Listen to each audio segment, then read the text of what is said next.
Do you think ultimately DeMar Jersey gets retired with the Raptors? I think it should. Drake, with all the power that he has, and do you think that's something that he has the power to alter? It's hard to say. I would say that I don't think it helps. If you ever put a DeRozan banner up, I'll go up there and pull it down myself. A few weeks ago, Drake dropped Iceman, and in Iceman, one of my favorite tracks on the entire album is National Treasures, primarily because of how much of the lore I understand as a basketball and football commentator on YouTube. Probably the line that is the most interesting to me is this one. You was a part of the team. We used to be planning our Mexico trip in the spring. We must have been dealing in spur of the moment. Cause why did we think you could get us a ring? Over here, Drake is basically rapping that the best thing the Toronto Raptors ever did was trading DeMar DeRozan away. And the sad thing is, he's kind of right, because that's the move that finally got the Toronto Raptors a ring. And honestly, that's pretty cold, like genuinely cold. Because if you know anything about DeMar DeRozan's career, you would also know that that trade was the worst day of his life. And Drake just took it and turned it into a punchline. Now, if you caught our last video on Drake and LeBron, you already know Drake's formula here. Drake decides that an old friend did him dirty, and then he goes scorched earth on that guy. Same move, but this time there's a twist. When Drake went at LeBron James, LeBron didn't say a word. Yeah, LeBron's camp recently said that he was shocked by the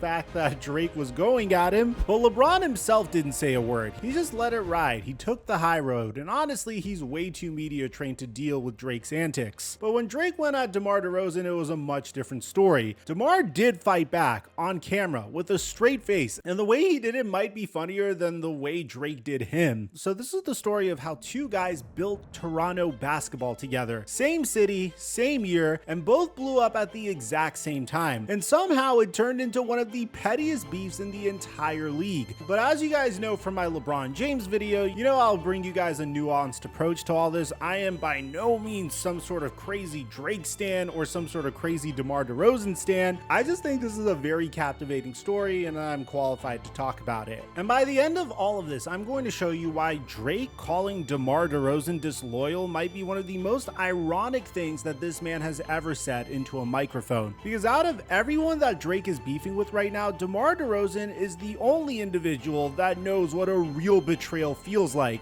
And it didn't come from a rapper. So before we get to the content, this is our 5th video on this channel. We've been popping out content on this channel like no other, and the support has been crazy. We are less than 10K subscribers away from getting our silver plaque on this channel. So if you enjoy our content, make sure you subscribe and turn on our notifications to help us get to 100,000 subscribers. And now that we get all that out of the way, let's get to today's video.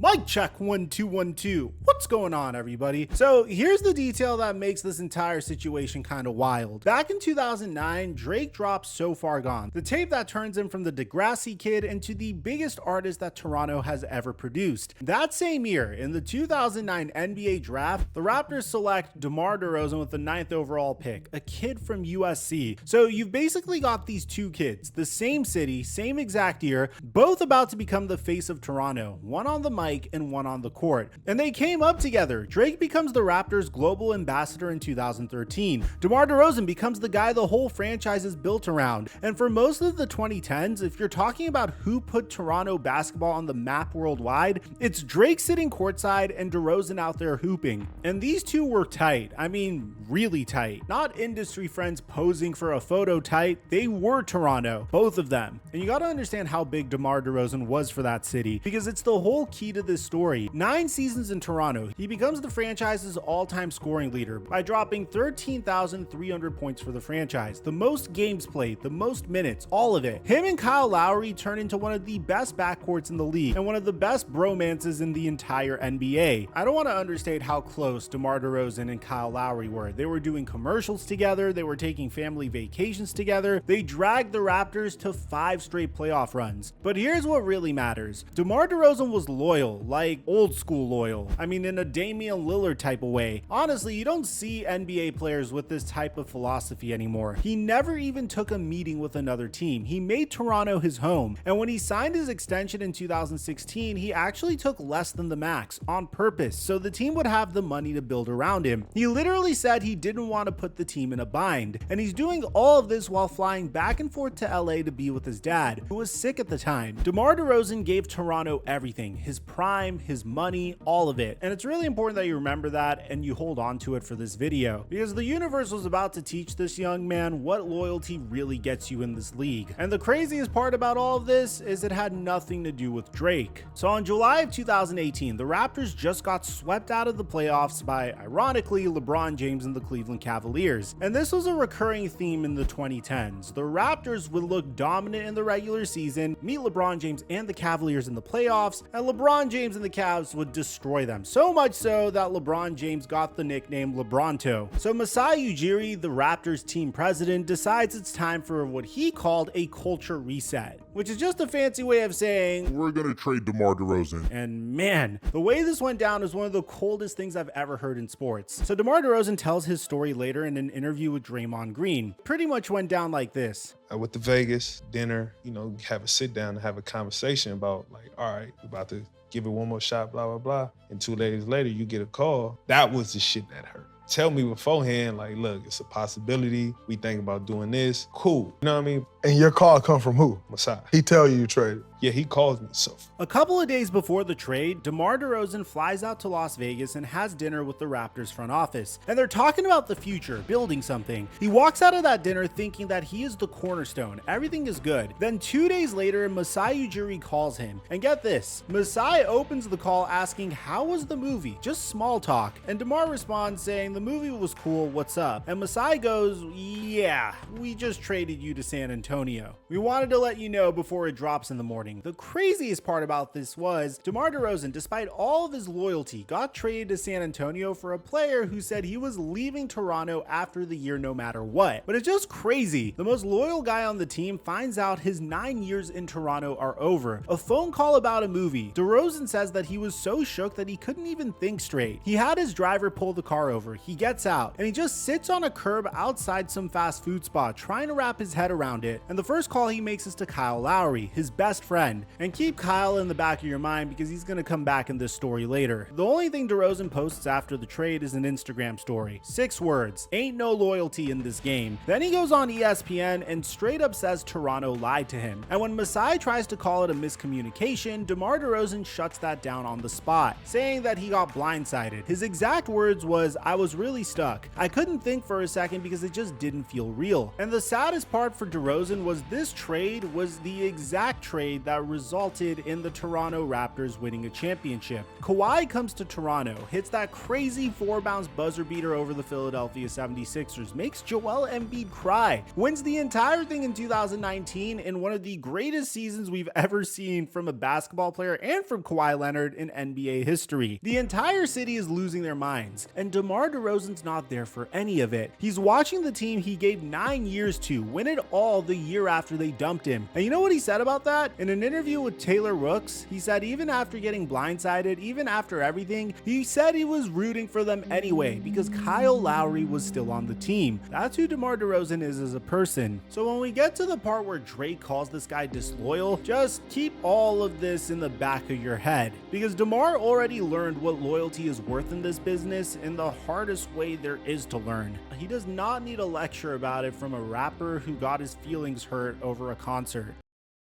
Alright, so how does Drake factor into any of this? Well, the same way he got into the LeBron thing. This all goes back to Kendrick Lamar in 2024, but the DeRozan version has a wrinkle in it that the LeBron version didn't. DeMar DeRozan is from Compton, the same city as Kendrick Lamar. That's home for him. So in June of 2024, when Kendrick throws his pop-out concert, that huge Juneteenth show right after Not Like Us took over the entire planet, DeMar's got a reason to be there that's got nothing to do with Drake. It's a celebration of where he's from, thrown by one of the biggest artists his city has ever produced. Of course DeMar DeRozan's gonna pull up to this, and he didn't just sit in the crowd like LeBron James did. DeMar got up on stage right next to Russell Westbrook while Kendrick performed. Kendrick even seems to shout him out in Not Like Us itself. There's a line a lot of fans connected to DeRozan about a California guy finally coming home where he belongs. Kind of a shot at the teams that let him go. I'm glad D-Rose came home, y'all didn't deserve him either. So for DeMar DeRozan, this wasn't about stabbing Drake in the back. It was about repping Compton and standing next to a hometown hero. But Drake is watching all of this during the absolute lowest point of his career, and he did not take it that way, not even a little bit. So Drake's first move is the same first move that he pulled on LeBron James. On October of 2024, he unfollows DeMar on Instagram, right next to LeBron, after they both showed up at the pop-out. It's quiet, it's petty, it's very Drake, but it's a message. And then this escalated. On November 2nd, 2024, the Raptors are retiring Vince Carter's jersey, the first jersey they've ever retired in franchise history. It's a huge night, and they happen to be playing the Sacramento Kings, which is the team that DeMar DeRozan currently plays for. And Drake's sitting courtside, and he hops on the TSN broadcast as a guest commentator, and live on air he says this about DeRozan. Yes, if you ever put a DeRozan banner up, I'll go up there and pull it down myself. That's the answer to your question. Bro, sit with that for a second. The team's global ambassador on live TV on a night that's literally about honoring a Raptors legend threatens to climb up and rip down another legend's banner if it theoretically was to ever get retired. This is a grown man, a billionaire, talking about vandalizing a jersey over a concert. And this is a big reason Drake ends up getting banned from the Raptors broadcast for a whole year. And when he finds out about the ban, he pulls up courtside, realizes they cut his mic, and posts a video just shrugging it off, saying good old 1 year ban. It is what it is. It was good while it lasted. So Drake threw the first punch, and then he throws it hard. But unlike LeBron, who just let it sit there and said nothing, DeMar DeRozan wasn't just gonna take a hit and not clap back. So this is the part that makes this story absolutely worth telling, because LeBron stayed quiet. DeMar DeRozan absolutely did not. After the Kings-Raptors game, a reporter asks DeMar about Drake threatening to tear his banner down, and honestly, a huge shout out to the reporter for asking this question. DeMar DeRozan doesn't get mad. He doesn't fire off some big diss. He just hits them with the calmest, coldest response ever.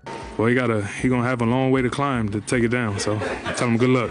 That's it, no anger, just a dude that's been through a lot of stuff with that city that seems completely unbothered by this entire situation. But DeMar DeRozan wasn't even done there. He goes on social media and posts a clip from the movie Friday, and if you've seen Friday, you already know exactly what he's doing. It's that scene where Smokey's hyping himself up, bragging to everybody about how he's got mind control over Debo, the big scary bully of the entire neighborhood, talking all this big game, and then Debo actually walks up, and Chris Tucker instantly shrinks, goes quiet, and has nothing to say. And DeMar DeRozan posts that with zero caption, no words, because he didn't need any. The message is obvious. Drake talks big from a distance, but he'd fold the second he actually has to back it up. DeMar clowned him without saying one original sentence. And this right here is the whole difference between this beef and the beef between Drake and LeBron James. LeBron ignored Drake and let the silence make him look small. DeMar engaged and made him look small on purpose. Two totally different moves, and they both worked, because both of these guys get something Drake clearly doesn't. You don't win this stuff by being the guy that actually cares about this the most.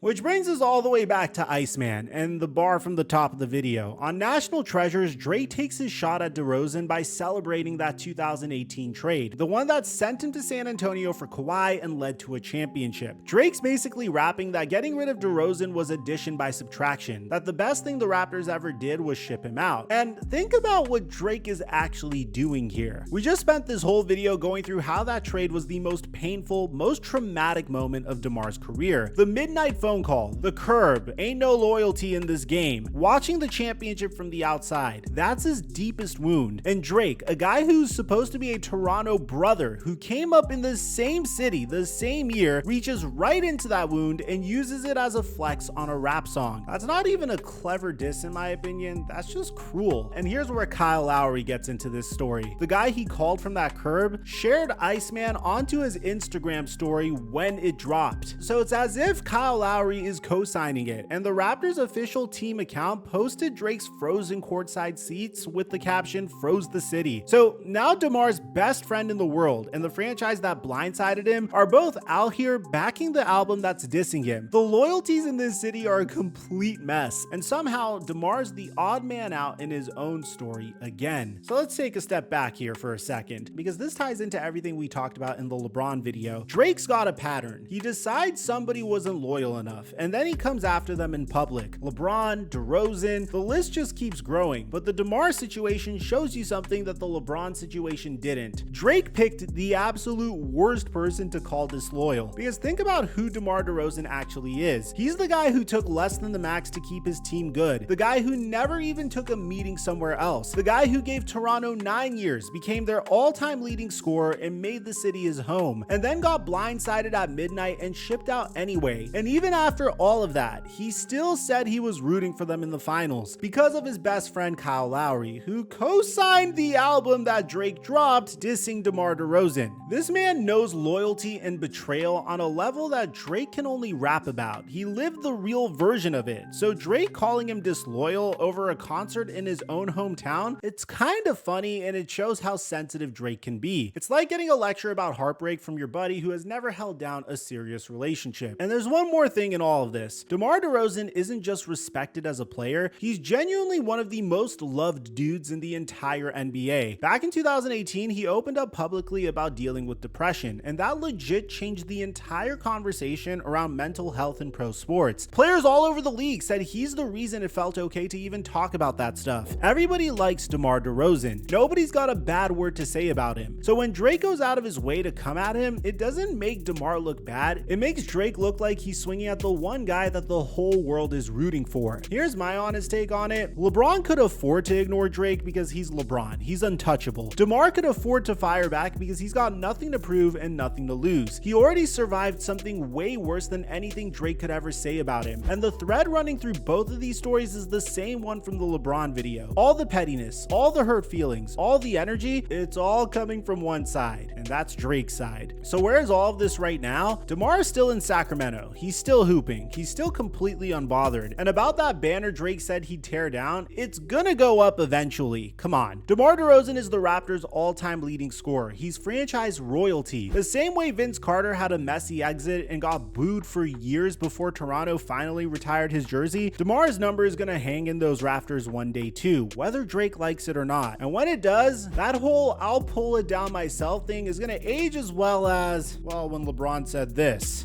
Drake texts you and like, am I letting you down? What'd I tell you? You said that I can never let you down. Because that's the pattern, right? First it was LeBron, the guy he had tattooed on his freaking arm. Now it's DeMar, the guy he came up with in Toronto. The list of people Drake used to call family keeps getting smaller and smaller, and the reason's always the same. Somebody didn't pick him, somebody went to a concert, somebody repped their hometown, and Drake decided that it was unforgivable. The only real difference between LeBron and DeMar is how they handled it. LeBron let the silence talk for him. DeMar grabbed a clip from a 1995 movie and let Chris Tucker talk for him, but they both ended up in the exact same spot, outside of Drake's circle, totally fine with it, just living their best life, while Drake's still in the studio making diss tracks about people who moved on a long time ago. One of these guys is fighting a war, the other two are just trying to enjoy the music. DeMar said it best, for real. If Drake wants to come and take that banner down, he's got a long way to climb, and tell him good luck. Let me know what you guys think about this in the comment section down below. Aside from that, if you missed our Drake versus LeBron video, I'll leave it in the end screen for you guys to check out. I'm your boy Mike, and I'm dropping our mic until our next upload.